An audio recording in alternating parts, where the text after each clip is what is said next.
Laymen's evangelical fellowship విశ్వాసమే విజయము అనుదిన ధ్యానములు September 6వ తారీఖు. అద్భుత కార్యములు ఏమాయను?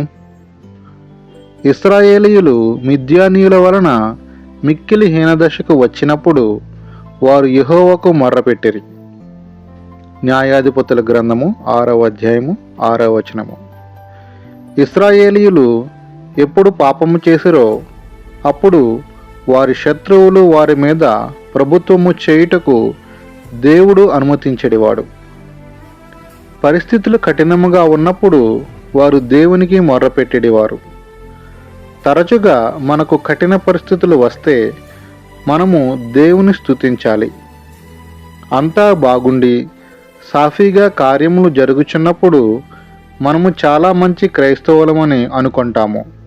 కానీ ఏదైనా విపత్తు సంభవించినప్పుడు, అనగా వ్యాధి వచ్చుట కానీ, ఉద్యోగము పోవుట కానీ, ఇంటిలో సమస్యలు ఉండుట కానీ జరిగినప్పుడు అవి మనం దేవునికి సమీపంగా వెళ్ళుటకు వచ్చిన సాధనాలని మనము అంగీకరించాలి.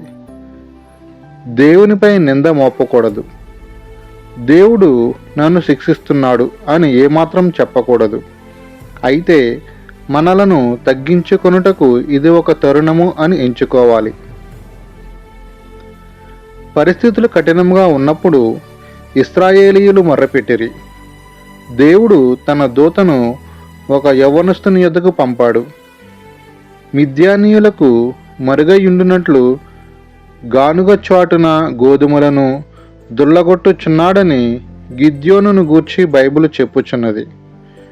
దూత అతనితో, పరాక్రమము గల బలాఢ్యుడా, యెహోవా నీకు తోడయున్నాడు అని అనగా, అందుకు గిద్యోను, చిత్తము నా ఏలినవాడా, యెహోవా మాకు తోడయుండని ఎడల ఇదంతయు మాకు ఎందుకు సంభవించెను అని అడిగాడు. బానిసత్వానికి అలవాటు పడిన వారు దీని విషయం బాధపడరు. నీవీ పరిస్థితులలో ఏ సహాయము చేయలేవు, మా సంఘము బాగానే ఉంది అని చెప్పే క్రైస్తవుల మాటలు అర్ధరహితములు. చచ్చిన స్థితిలోని వారు ఉజ్జీవాన్ని, అభివృద్ధిని కోరుకొనరు. ఏదైనా తప్పు జరిగినా దానిని గుర్తించరు. అంటే వారు పూర్తిగా మరణించారన్నమాట.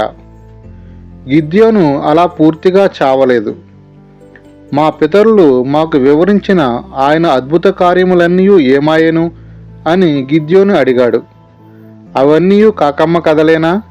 నేను వాటిని చూస్తానా? అవి నా కొరకా లేక చనిపోయిన మా పితరుల కొరకేనా? అతనిలో జీవముండుట వలన అతనికి ఆశగల హృదయం ఉన్నది. దేవుని కార్యము చూడాలని కోరుచున్నాడు. దేవుని కార్యము చూడాలని నీకు కోరిక లేకపోతే నీవు చచ్చినవాడవే. దేవుడు కార్యము చేయడము నేను చూడాలి. అది లేని ఎడల నేను తృప్తి చెందను. జాషువా డానియల్ గారు.